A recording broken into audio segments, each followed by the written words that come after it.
Study point Odia news channel को आपण मानक स्वागत। पिले माने आज आम अष्टम श्रेणी साहित्य पुस्तकर डमकच भ्रमण कहानी प्रश्न उत्तर कार्य आलोचना करवा। जदि वीडियोटी को लाइक शेयर और सब्सक्राइब करना ताहले एबे करनियो, कारण एहीपरि नुआ नुआ वीडियो तुमे माने सर्वप्रथमे देखा पाई परिबो। तेबे आस आम प्रश्न उत्तर कार्य आलोचना करवा। मो बुझीबारे आस विषयटी को भल भावे पढ़ा, बुझा और उत्तर लिखा। निम्नलिखित प्रश्नगुड़िकर ठीक उत्तर पाखरे तारा चिन्ह देबा। 1 नंबर, साद्री भाषा केउं दुईटी भाषार सम्मिश्रण रे सृष्टि? ओडिया और हिंदी, ओडिया और बंगला, हिंदी और आसामी, ओडिया और तेलुगु। ताले यार उत्तर हो ओडिया और हिंदी फास्ट रे। तापर देखो 2 नंबर पिला माने केउं मासरे जितिया पर्व पड़ी थाए? भाद्रव, बैशाख, आश्विन, कार्तिक। तारे को मासरे? आश्विन मासरे। उत्तर हो आश्विन मासरे। 3 नंबर, डमकच नृत्यटी केउं मासरू केउं मास पर्यंत पालन करा जाए? बैशाख पूर्णिमा ठारू ज्येष्ठ पूर्णिमा, कार्तिक पूर्णिमा ठारू बाउड़ा रथ,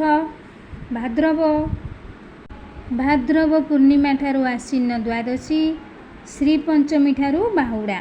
ताले यार उत्तर हो पिला माने कार्तिक पूर्णिमा ठारू बाहुड़ा रथ पर्यंत। 4 नंबर, रांचीर लोकसंगीत लेखक को केउं गीत परी लागुथिला? बौद्ध ज्ञान ओ दोहा, वैष्णव पदावली, नाउरिया गीत, सगड़िया गीत। ताले कोटा हम उत्तर पिला माने 4 नंबर हम बौद्ध ज्ञान ओ दोहा प्रथमटा हो। 5 नंबर देख, द्वितीय ओषाटी कहार मंगल कामना पाई किए पालन करिथांती? भौणी भाईर मंगल पाई, स्त्री स्वामीर मंगल पाई, माँ पुअर मंगल पाई, माँ झीर मंगल पाई। यार उत्तर हो माँ पुअर मंगल पाई थर्डटा। तापर देखिबा पिला माने 2 नंबर, मिलीमिशी जोड़िबा। क स्तंभर दिया शब्द सहित क स्तंभर उत्तर को लेख चिन्ह द्वारा जोड़। ताले आम एक जोड़िबा मु कहि दउची पिला माने तुमे सब जोड़ी नियो। जौआ क स्तंभर देइची जौआ। एहार उत्तर को गोटा कहब कहल? एहार उत्तर हो 4 नंबर, ओदा बाली रे ज धान गहम हरड़ प्रभृतिर बिहन बतुरी गजा। तापर देख 2 नंबर, अंगनाई। यार उत्तर हो एक गीत 5 नंबर हो ख स्तंभर 5 नंबर। 3 नंबर, करमा पर्व। यार उत्तर हो 1 नंबर, करमा गछर डाल को पूजा करा जाए। तापर 4 नंबर देख जितिया। यार उत्तर हो कौन? अश्वस्थ गछर डाल पूजा हुए 2 नंबर हो। 5 नंबर, साद्री। यार उत्तर हो ओडिया और हिंदी भाषा मिशामिशी 3 नंबरटा हो। ताले पिला माने तुमे एको सब गार टाणी जोड़ीदेव। मिलीमिशी ठीक उत्तर बाछंतु। पाठरू एक निर्दिष्ट वाक्य पाई 2टी समान उत्तर बोधक वाक्य दि जाइछि। सांग मानक सह मिसी ठीक उत्तर पाखरे ठीक चिन्ह दियो। पिले माने देख एकु तुमे माने कौन करिवो ना ठीक उत्तर पाखरे ठीक चिन्ह टीए दब। ताले मु उत्तर कहि दउछि, तुमे सब ठीक चिन्ह देइदब। पर्वर 7-8 दिन पूर्वरु ओदा बाली रे ज धान गहम हरड़ प्रभृति बिहन बतुरी गजा होई सारिथिबो। यार उत्तर हबो प्रथमटा, करमा पर्व समय रे करमा डाल पोता हेबा परे जौआ स्थापन करा जाए। एटा हो तार उत्तर। तापर देख रांचीर लोक संगीत कौन एहीपरि? यार उत्तर हो बौद्ध ज्ञान और दोहार संगीत परी। तापर देख पिला माने ए पर्व भौणी करे भाईर मंगल पाई। यार उत्तर हो करमा पर्व पालन करा जाए। तापर कार्तिक पूर्णिमा ठारू बाहुड़ा रथ जाके। यार उत्तर हो कौन? डमकच नृत्य। निम्न पाठरू चयन करा गद्यांश को भल भाव पढ़ी निजर चिंताधारा को सांग मानक सहित आलोचना करी लेख। देखिली अपूर्व भंगी से नृत्यर, शुणिली ଅଶ୍ରୁତ ସ୍ୱର ସେ କଣ୍ଠରୁ ସେତାଳ ଆଉ ଧ୍ୱନି ଲୟରୁ ରାମ ନାମ ଶୁଣି ମନ ପବିତ୍ର ହୋଇଗଲା। ଖ ଋତୁର ଗୁଣକୁ ନେଇ ସମୟର ମୁଡକୁ ନେଇ ସ୍ୱତନ୍ତ୍ର ଧରଣର ନୃତ୍ୟ ସ୍ୱତନ୍ତ୍ର ଧରଣର ସଙ୍ଗୀତ ଆବଶ୍ୟକତା ଏ ଅଞ୍ଚଳର ଆଦିବାସୀ ଜାଣି ନେଇପାରିଛି ନା କ'ଣ? ତାହେଲେ ଏକୁ ତୁମେ ତୁମ ସାଙ୍ଗମାନଙ୍କ ସହିତ ଆଲୋଚନା କରିବ। ବିଷୟର ଚିନ୍ତନ। ଦେଖ ପିଲାମାନେ, ପାଠଟିକୁ ଭଲ ଭାବରେ ପଢ଼ିବା, ଉତ୍ତର ଖୋଜିବା ଓ ଲେଖିବା। କରମା ପର୍ବ, ଏ ପର୍ବ ଭଉଣୀଙ୍କର ଭାଇର ମଙ୍ଗଳ ପାଇଁ, ନିଃସନ୍ତାନ ନାରୀମାନେ ପୁତ୍ର କାମନା ପାଇଁ, କୁମାରୀମାନେ ମଧ୍ୟ ମନାସନ୍ତି ଭବିଷ୍ୟତ। ଲେଖକଙ୍କର ଏହି ବାକ୍ୟ ଗୁଡ଼ିକରେ କ'ଣ ଦେଖିବାକୁ ପାଉଛ? ତୁମ ଅଞ୍ଚଳରେ ଏଇଭଳି କିଛି ପର୍ବ ପାଳିତ ହୁଏ କି? ସାଙ୍ଗମାନଙ୍କ ସହିତ ଆଲୋଚନା କରି ଲେଖ। ଉତ୍ତରରେ ଲେଖିବ। ଲେଖକଙ୍କର ଏହି ବାକ୍ୟ ଗୁଡ଼ିକରୁ ଜଣାପଡ଼ୁଛି ଯେ ଆମ ସଂସ୍କୃତିରେ ପର୍ବପର୍ବାଣୀ ଗୁଡ଼ିକ କେବଳ ଉତ୍ସବ ନୁହେଁ, ବରଂ ଏହା ସାମାଜିକ ସମ୍ପର୍କ ଓ ବିଶ୍ୱାସର ପ୍ରତୀକ। ଭଉଣୀ ଭାଇର ମଙ୍ଗଳ ପାଇଁ ଏବଂ ନାରୀମାନେ ପୁତ୍ର କାମନା ପାଇଁ ଏହି ପର୍ବ ପାଳନ କରିବା ସେମାନଙ୍କର ଶ୍ରଦ୍ଧା ଓ ନିଷ୍ଠାକୁ ଦର୍ଶାଉଛି। ଖ ନମ୍ବର, ଋତୁର ଗୁଣକୁ ନେଇ ସମୟର ମୁଡକୁ ନେଇ ସ୍ୱତନ୍ତ୍ର ଧରଣର ନୃତ୍ୟ ସ୍ୱତନ୍ତ୍ର ଧରଣର ସଙ୍ଗୀତର ଆବଶ୍ୟକତା ଏ ଅଞ୍ଚଳର ଆଦିବାସୀ ଜାଣି ନେଇପାରିଛି ନା କ'ଣ? ଋତୁ ଅନୁସାରେ କାହିଁକି ପର୍ବ ପାଳନ ହୁଏ? ଏହା କ'ଣ ଆମ ସଂସ୍କୃତିର ପରିଚୟ? ଏମିତି ଋତୁଭିତ୍ତିକ କିଛି ପର୍ବ ତୁମ ଅଞ୍ଚଳରେ ପାଳିତ ହୁଏ କି? ତାହା ଲେଖ। ଲେଖିବ। ପ୍ରକୃତି ସହ ମଣିଷର ସମ୍ପର୍କ ଅତି ନିବିଡ଼। ଋତୁର ପରିବର୍ତ୍ତନ ଅନୁସାରେ ମନର ଆନନ୍ଦକୁ ପ୍ରକାଶ କରିବା ପାଇଁ ପର୍ବ ପାଳନ କରାଯାଏ। ଏହା ନିଶ୍ଚିତ ଭାବେ ଆମ ସଂସ୍କୃତିର ପରିଚୟ। ଋତୁଭିତ୍ତିକ ପର୍ବ ଆମ ଅଞ୍ଚଳରେ ବସନ୍ତ ଋତୁରେ ଦୋଳ ପୂର୍ଣ୍ଣିମା, ବର୍ଷା ଋତୁରେ ରଜ ପର୍ବ ଏବଂ ଶୀତ ଋତୁରେ ପ୍ରଥମାଷ୍ଟମୀ ପାଳିତ ହୁଏ। ଗ ନମ୍ବର, ପାଳନ୍ତି ମଧ୍ୟ ଅନ୍ୟ ସମସ୍ତେ ଯେଉଁମାନେ ଜୀବନକୁ ଦୁଃଖର ଗନ୍ତାଘର ନ କହି ଆନନ୍ଦର ଉତ୍ସ ମନେ କରନ୍ତି। ଲେଖକ ଏପରି କହିବାର ତାତ୍ପର୍ଯ୍ୟ କ'ଣ? ପର୍ବପର୍ବାଣୀ ସୁଖ ଓ ଦୁଃଖକୁ ପ୍ରକାଶ କରେ କି? ତୁମେ ଯାହା ଚିନ୍ତା କରୁଛ ଲେଖ।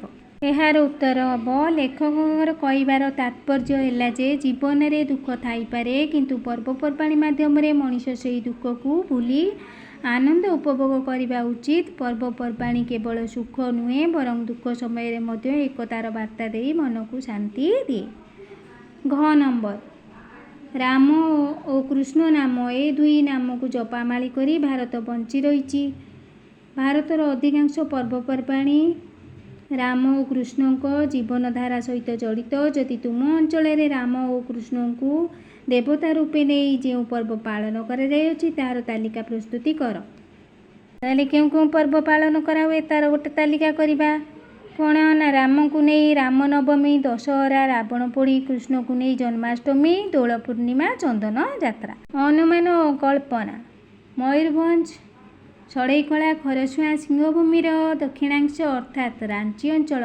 କଳ୍ପନା କର ତୁମେ ରାଞ୍ଚି ଅଞ୍ଚଳରେ ଅଛ, ତୁମେ ସେଠାରେ କି କାର୍ଯ୍ୟ କରିପାରିବ? ହେଲେ ଏହାର ଉତ୍ତର ଲେଖିବ ପିଲାମାନେ। ମୁଁ ରାଞ୍ଚି ଅଞ୍ଚଳରେ ଅଛି। ମୁଁ ସେଠାରେ ଆଦିବାସୀ ଭଉଣୀମାନଙ୍କ ସହ ମିଶି ସେମାନଙ୍କର ପାରମ୍ପରିକ ଚାଷ କାର୍ଯ୍ୟରେ ସାହାଯ୍ୟ କରିବି ଓ ସେମାନଙ୍କର ସୁନ୍ଦର ଲୋକକଳା ଓ ସଂସ୍କୃତି ବିଷୟରେ ଅଧିକ ଶିଖିବି। ତାପରେ ଦେଖ, କଳ୍ପନା କର। ଖ ନମ୍ବର, ତୁମକୁ ପାହାଡ଼ ଘେରା ବଣ ଅଞ୍ଚଳର ପ୍ରକୃତି କୋଳରେ ବୁଲିବାକୁ କିପରି ଲାଗିଥାଏ ତାହା ଲେଖ। ଲେଖିବ। ଡମକଚ୍ ନୃତ୍ୟ ଦେଖିବାକୁ ଖୁବ୍ ଚମତ୍କାର। ଏହାର ନିଆରା ଶୈଳୀ ଓ ନୃତ୍ୟଶିଳ୍ପୀଙ୍କ ମଧ୍ୟରେ ଥିବା ଏକତା ମୋତେ ମନ୍ତ୍ରମୁଗ୍ଧ କରିଦେଲା। ଏହା କେବଳ ଏକ ନୃତ୍ୟ ନୁହେଁ, ବରଂ ଗୋଷ୍ଠୀଗତ ଆନନ୍ଦର ଏକ ପ୍ରତିଫଳନ। ତାପରେ ନମ୍ବର ଦେଖ, କଳ୍ପନା କର ତୁମକୁ ପାହାଡ଼ ଘେରା ଅଞ୍ଚଳର ପ୍ରକୃତି କୋଳରେ ବୁଲିବାକୁ କିପରି ଲାଗିଥାଏ ତାହା ଲେଖ। ଲେଖିବ। ପାହାଡ଼ ଘେରା ପ୍ରକୃତିର କୋଳରେ ବୁଲିବାକୁ ଖୁବ୍ ଶାନ୍ତିଦାୟକ ଲାଗେ। ସେଠାକାର ଶୀତଳ ପବନ, ଝରଣାର କୁଳୁକୁଳୁ ନାଦ ଏବଂ ଚଢ଼େଇଙ୍କର କାକଳି ମନକୁ ଫୁର୍ତ୍ତିରେ ଭରିଦିଏ। ସଂଳାପ କଥାବାର୍ତ୍ତା ଲେଖ। କ ନମ୍ବର, ଆପଣଙ୍କ ଅଞ୍ଚଳରେ ସାଧାରଣତଃ କେଉଁ ମାସରେ ନାଚ ଗୀତ ଚାଲେ? କରଞ୍ଜିଆ ଉପରେ ଲେଖକ ଏବଂ ଅଧ୍ୟାପକ ରଥଙ୍କ ମଧ୍ୟରେ ହୋଇଥିବା କଥା ଆଧାରରେ ଏକ କାଳ୍ପନିକ ସଂଳାପ ଲେଖ। ଏହାକୁ ତୁମେ କରିବ ପିଲାମାନେ। ଯେପରି ଅଧ୍ୟାପକ ରଥ ଆଉ ଲେଖକଙ୍କ ମଧ୍ୟରେ ଯେମିତି କଥାବାର୍ତ୍ତା ହେଉଥିଲେ ତୁମେ ସେହିପରି ଏହାକୁ ଲେଖିବ। ଦେନ୍ ଦେଖ ପିଲାମାନେ, ଟିଏ ଏବଂ ମାନେର ପ୍ରୟୋଗ। ନିମ୍ନଲିଖିତ ବାକ୍ୟ ଗୁଡ଼ିକୁ ଲକ୍ଷ୍ୟ କର। କୁମାରୀମାନେ ମଧ୍ୟ ନିଜର ଭବିଷ୍ୟତ ମନାସନ୍ତି। କରମା ଗଛର କରମା ଗଛର ଡାଳଟିଏ ବଣରୁ ଅଣା ହୋଇ ପୋତା ହେବ। ଏଠାରେ ମାନେ ପ୍ରୟୋଗ ଦ୍ୱାରା ବହୁ ବଚନକୁ ସୂଚାଉଥିବା ବେଳେ ଟିଏ ପ୍ରୟୋଗ ଦ୍ୱାରା ଏକ ବଚନକୁ ସୂଚାଉଛି। ହେଲେ ମାନେ ଓ ଟିଏର ଲୋକମାନେ ସାଧୁସନ୍ଥ ବାଣୀକୁ ଶୁଣିବାକୁ ଭଲ ପାଆନ୍ତି। ଗଛଟିଏ ଲଗାଇବା। 3 ନମ୍ବରରେ ଖେଳାଳିମାନେ ପଡ଼ିଆରେ ଖେଳୁଛନ୍ତି। 4 ନମ୍ବର ଗଛ ଡାଳରେ ପକ୍ଷୀଟିଏ ବସିଛି। 5 ନମ୍ବର କଥାଟିଏ କେଉଁ କଥାଟିଏ? ଭାବନାକୁ ଚିହ୍ନିବା ଦେଇଛି ଦେଖ ଏଠି। କରୁଣା, ଶାନ୍ତି, ଦୟା, ଆଶ୍ଚର୍ଯ୍ୟ, ସନ୍ତୋଷ, ଭକ୍ତି, ଶ୍ରଦ୍ଧା, ହାସ୍ୟ, ଦୁଃଖ, ପ୍ରେମ। ଏକୁ ଲଗେଇକି ଆମେ ହେଲା ଲେଖିବା। ଏଇ ଯେଉଁ ବାକ୍ୟ ଗୁଡ଼ିକ ଦେଇଛି ଏହାର ଉତ୍ତର ହେବ ପ୍ରଥମଟା ହେବ କ'ଣ? ଭକ୍ତି। 2 ନମ୍ବରଟା ହେବ କ'ଣ? ଶାନ୍ତି। 3 ନମ୍ବର ହେବ ଆଶ୍ଚର୍ଯ୍ୟ। 4 ନମ୍ବର ଶ୍ରଦ୍ଧା ବା ସନ୍ତୋଷ। 5 ନମ୍ବର ହେବ ପ୍ରେମ। କାଳ ସମୟର ପରିଚୟ। ପିଲାଟି ନାଚିଲା ନାହିଁ ଖାଲି ଗୀତଟିଏ ମଧ୍ୟ ବୋଲିଲା। ତୁମେ ନିଶ୍ଚୟ 3ଟି କାଳ ସମ୍ପର୍କରେ ଜାଣିଥିବ। ଏହି 3ଟି କାଳ ହେଉଛି ବର୍ତ୍ତମାନ, ଅତୀତ ଓ ଭବିଷ୍ୟତ କାଳ। ଉପରୋକ୍ତ ବାକ୍ୟଟି ଅତୀତ କାଳ ସୂଚାଉଅଛି। ପାଠ୍ୟରେ ନିମ୍ନଲିଖିତ ଧାଡ଼ିଗୁଡ଼ିକୁ ପଢ଼ ଏବଂ କେଉଁ କାଳର ସୂଚନା ଦେଉଛି ତାହା ଲେଖ। ବର୍ତ୍ତମାନ, ଅତୀତ, ଭବିଷ୍ୟତ କାଳ। ତାହେଲେ ଆମେ ଜାଣିଛେ ପିଲାମାନେ ଲ ଲାଗିଲେ ଅତୀତ କାଳ, ବ ଲାଗିଲେ ଭବିଷ୍ୟତ କାଳ, ଆଉ ଯାହା ରହିଲା ବାକି ସବୁ ହେଉଛି ବର୍ତ୍ତମାନ କାଳ। ତାହେଲେ ଚାଲ କରିବା। ହୃଦୟ ବିଚଳିତ ହୋଇଗଲା। ତା ହେବ କ'ଣ? ଅତୀତ କାଳ। ତାପରେ ଦେଖ ପିଲାମାନେ 2 ନମ୍ବର ରାତିରେ ମାଦଳ ଶୁଣିବେ। ଏଇଟା କେଉଁ କାଳ? ଭବିଷ୍ୟତ କାଳ। 3 ନମ୍ବର ପୂଜା କାକୁଡ଼ିକୁ ଧରି ଝିଅମାନେ ଉଠାନ୍ତି। ତାହେଲେ ଏଇଟା କେଉଁ କାଳ ହୋଇଯିବ? ବର୍ତ୍ତମାନ କାଳ ହୋଇଯିବ। ଆଶ୍ଵିନ ମାସରେ 4 ନମ୍ବର ଆଶ୍ଵିନ ମାସରେ ପଡ଼ିବ ଜିତିଆ ପର୍ବ। ଏଇଟା କେଉଁ କାଳ ହୋଇଯିବ? ଭବିଷ୍ୟତ କାଳ ହୋଇଯିବ। 5 ନମ୍ବର ଅଧ୍ୟାପକ ରଥ ଆଖି ବୁଜି ଭାବି ବସିଛନ୍ତି। ତାହେଲେ ଏଇଟା କେଉଁ କାଳ ହୋଇଯିବ? ବସିଛନ୍ତି, ବର୍ତ୍ତମାନ କାଳ ହୋଇଯିବ। ତାପରେ ଦେଖ 6 ନମ୍ବର ଯଦୁପତି ନଟବର ନାଟ ଉଗାଳିଛନ୍ତି। ବର୍ତ୍ତମାନ କାଳ। ପତ୍ର ରଚନା। ସମ୍ପାଦକ ମହୋଦୟ, ମୋର ଭ୍ରମଣକାଳୀନ ଅନୁଭବ ଏବେ ବି ମୋ ମନରେ ମଧ୍ୟରେ ରହିଅଛି। ଉପରେ ଲିଖିତ ବାକ୍ୟରେ ଲେଖକ ସମ୍ପାଦକ ମହୋଦୟଙ୍କୁ ସମ୍ବୋଧନ କରି ନିଜର ଭ୍ରମଣକାଳୀନ ଅନୁଭବକୁ ଲେଖିଛନ୍ତି। ତୁମେ ଜାଣିଛ ଯେ ଯେଉଁ ବ୍ୟକ୍ତିଙ୍କ ନିକଟକୁ ପତ୍ର ଲେଖାଯାଏ ତାଙ୍କୁ ପ୍ରଥମେ ସମ୍ବୋଧନ କରାଯାଏ। ପତ୍ର ଶେଷରେ ତୁମର ନାମ ଲେଖାଯାଏ। ଏହାଦ୍ୱାରା ପତ୍ର ପାଇଥିବା ବ୍ୟକ୍ତି ତାଙ୍କ ପାଖକୁ କିଏ ପତ୍ର ଦେଇଛନ୍ତି ଜାଣିପାରନ୍ତି। ନିମ୍ନରେ ପତ୍ର ଲେଖନର କିଛି ବିଶେଷତ୍ୱ ସହ ଉଦାହରଣ ଦିଆଯାଇଛି। ତୁମେ ତୁମ ସାଙ୍ଗମାନଙ୍କ ସହ ମିଶି ପତ୍ରର ବିଶେଷତ୍ୱ ସହ ଉଦାହରଣକୁ ଲେଖା ମାଧ୍ୟମରେ ପ୍ରକାଶ କର। ପତ୍ରର ବିଶେଷତ୍ୱ ଦେଇଛି, ପତ୍ରର ଉଦାହରଣ ଦେଇଛି, ବ୍ୟକ୍ତି ଭିତ୍ତିକ ଦେଇଛି। ଦେଖ, ଏହି ପତ୍ରରେ ଲେଖକ ନିଜର ବିଚାର, ଅନୁଭବ ଓ ମନୋଭାବକୁ ପ୍ରମୁଖ ରୂପେ ଗ୍ରହଣ କରିଥାନ୍ତି। ପତ୍ରର ଉଦାହରଣ ଶ୍ରୀଯୁକ୍ତ ସମ୍ପାଦପତ୍ରର ସମ୍ପାଦକ ମହୋଦୟ। ଯୋଗାଯୋଗ ଭିତ୍ତିକ। ପତ୍ର ଯୋଗାଯୋଗର ଏକ ରୂପ। ପଠନ ସହିତ ସିଧାସଳଖ ଯୋଗାଯୋଗ ଦେଇଥାଏ। ପତ୍ରର ଉଦାହରଣ ଆପଣଙ୍କ ସେଆଡ଼େ ସାଧାରଣତଃ କେଉଁ ମାସରେ ନାଚ ଗୀତ ଚାଲେ? 3 ନମ୍ବର ସ୍ୱାଭାବିକ ଶୈଳୀ। ଭାଷା କୃତ୍ରିମ ନୁହେଁ, ଭାବନାର ଅନୁରୂପ ହୋଇଥାଏ। ଉଦାହରଣ କାର୍ତ୍ତିକ ପୂର୍ଣ୍ଣିମା ଠାରୁ ବାହୁଡ଼ା ରଥ ଯାକେ ଡମକଚ୍, ସେଠୁ ପୁଣି କାର୍ତ୍ତିକ ପୂର୍ଣ୍ଣିମା ଯାକେ ଅଙ୍ଗନାଇ ଆଉ ଝୁମର। 4 ନମ୍ବର ବ୍ୟକ୍ତିଗତ ଅନୁଭବର ବର୍ଣ୍ଣନା, ଯେଉଁଥିରେ ଲେଖକ ନିଜର ବାସ୍ତବ ଅଭିଜ୍ଞତାକୁ ବର୍ଣ୍ଣନା କରିଥାଏ। ତୁମର ବନ୍ଧୁ ନାମ। ସମ୍ବୋଧନ ବା ଅଭିବାଦନ। ପତ୍ରର ଆରମ୍ଭରେ ଯେଉଁ ବ୍ୟକ୍ତିଙ୍କ ଉଦ୍ଦେଶ୍ୟରେ ପତ୍ର ଲେଖାଯାଏ ତାହାକୁ ଆଦରପୂର୍ବକ ସମ୍ବୋଧନ କରାଯାଏ। ସମ୍ପାଦକ ମହୋଦୟ, ସତରେ ମୁଁ କରଞ୍ଜିଆରେ ରହିଯିବାକୁ ଇଚ୍ଛା କରୁଛି। 6 ନମ୍ବର ସ୍ୱାକ୍ଷର। ଲେଖକ ପତ୍ରର ଶେଷରେ ନିଜର ନାମ କିମ୍ବା ସମ୍ବନ୍ଧକୁ ସୂଚିତ କରି ପତ୍ରଟି ଶେଷ କରିଥାଏ। 7 ନମ୍ବର ଉପସଂହାର। ଲେଖକ ପତ୍ର ଶେଷ କରିଥାଏ କିମ୍ବା ନିଜର ଇଚ୍ଛାକୁ ନିବେଦନ କରିଥାଏ। 8 ନମ୍ବର ମୁଖ୍ୟ ବିଷୟବସ୍ତୁ। ପତ୍ରଟି ଯେଉଁ ଉଦ୍ଦେଶ୍ୟ ସାଧନ ପାଇଁ ଲେଖାଯାଇଥାଏ। ମୋତେ କରଞ୍ଜିଆର ସମାଚାର ଲେଖିବାକୁ ବଡ଼ ଆନନ୍ଦ ଲାଗେ। ମହାଶୟ ଏହିସବୁ ପର୍ବ କେବଳ ଆଦିବାସୀମାନେ ପାଳନ କରନ୍ତି ନାହିଁ, ପାଳନ୍ତି ମଧ୍ୟ ମାହାନ୍ତମାନେ।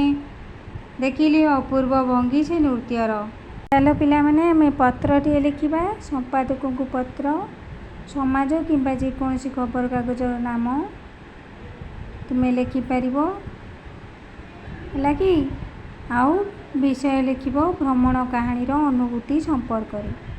ତଳକୁ ଲେଖିବ ମହାଶୟ, ଆପଣଙ୍କର ଜନପ୍ରିୟ ସମ୍ବାଦପତ୍ରର ଶିଶୁ ସାହିତ୍ୟ ବିଭାଗରେ ମୋର ଏହି ଅନୁଭୂତିଟିକୁ ପ୍ରକାଶ କରିବାକୁ ଅନୁରୋଧ କରୁଛି। ନିକଟରେ ମୁଁ କରଞ୍ଜିଆ ଭ୍ରମଣ ସମ୍ପର୍କରେ ଏକ କାହାଣୀ ପଢ଼ିବାକୁ ପାଇଲି। ସେଠାକାର ଆଦିବାସୀମାନଙ୍କର ପର୍ବପର୍ବାଣି, ବିଶେଷ କରି ଜିତିଆ ପର୍ବ ଏବଂ ମାଦଳର ତାଳେ ତାଳେ ସେମାନଙ୍କର ନୃତ୍ୟର ବର୍ଣ୍ଣନା ମୋତେ ବହୁତ ଭଲ ଲାଗିଲା। ପ୍ରକୃତିର କୋଳରେ ଶିମିଳିପାଳର ପାଦଦେଶରେ ଥିବା ଏହି ଅଞ୍ଚଳର ସୌନ୍ଦର୍ଯ୍ୟ ଓ ଲୋକଙ୍କର ସରଳ ଜୀବନ ଶୈଳୀ ମୋ ହୃଦୟକୁ ଛୁଇଁଗଲା। ଏହି କାହାଣୀଟି ପଢ଼ିବା ପରେ କରଞ୍ଜିଆ ଯାଇ ସେହି ଅପୂର୍ବ ଦୃଶ୍ୟକୁ ନିଜ ଆଖିରେ ଦେଖିବା ପାଇଁ ମୋର ପ୍ରବଳ ଇଚ୍ଛା ହେଉଛି। ଇତି ଆପଣଙ୍କର ବିଶ୍ୱସ୍ତ।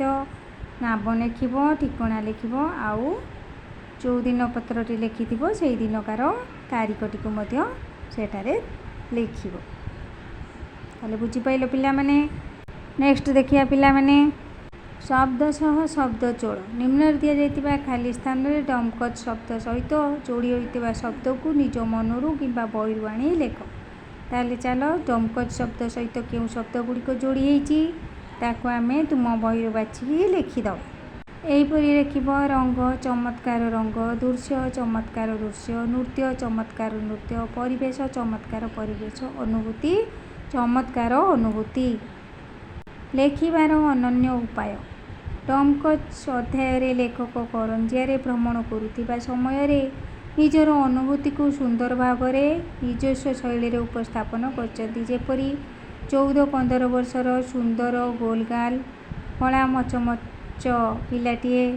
2 ନମ୍ବର ପିଲାଟା ନାଚିଲା ନାହିଁ, ଖାଲି ଗୀତଟିଏ ମଧ୍ୟ ବୋଲିଲା। 3ରେ ଆପଣଙ୍କର ଗୋଡ଼ କୁଚେଇକି ଡେଇଁବା।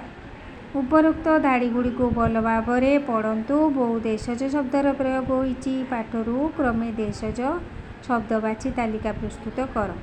ତାହେଲେ ଦେଶଜ ଶବ୍ଦ ଲେଖିଲ। ତାପରେ ଲେଖକ କେବଳ ନିଜସ୍ୱ ଶୈଳୀ ଦେଇନାହାନ୍ତି, ବରଂ ଆମ ଭାଷାକୁ ଦୂରେଇ ଯାଉଥିବା ଦେଶଜ ଶବ୍ଦଗୁଡ଼ିକୁ ପାଠକମାନଙ୍କ ନିକଟରେ ପହଞ୍ଚାଇବାକୁ ଚେଷ୍ଟା କରିଛନ୍ତି। ଅନ୍ୟ ଏକ ବିଶେଷ ଦିଗ ହେଉଛି ଲେଖକ ସ୍ଥାନୀୟ ଭାଷାକୁ ଗୁରୁତ୍ୱ ଦେଇଛନ୍ତି। 1 ନମ୍ବର ଗୋମୁଲାକ ଡୋଙ୍ଗରୀ ମେ କାମେଲା ଲାଗିଲା। 2 ନମ୍ବର ଯଦୁପତି ନଟବର ନନ୍ଦ ଛେକଲେଇ ଡଗରେ। ପାଠରେ ରହିଥିବା ଏହିପରି ସ୍ଥାନୀୟ ଭାଷାକୁ ଖୋଜି ଲେଖ। ଦେଶଜ ଶବ୍ଦ ଗୁଡ଼ିକ ହେଉଛି ଗୋଲଗାଲ, ଖାଲି, ବୋଲିଲା, ଡେଇଁବ। ସ୍ଥାନୀୟ ଶବ୍ଦ ହେଉଛି ଗୋମୁଲାକ, ଯଦୁପତି, ନଟବର। ତାହେଲେ ପିଲାମାନେ ପରବର୍ତ୍ତୀ ଭିଡ଼ିଓଟିକୁ ଦେଖିବାକୁ ଭୁଲିବ ନାହିଁ। ରହୁଛି, ଧନ୍ୟବାଦ।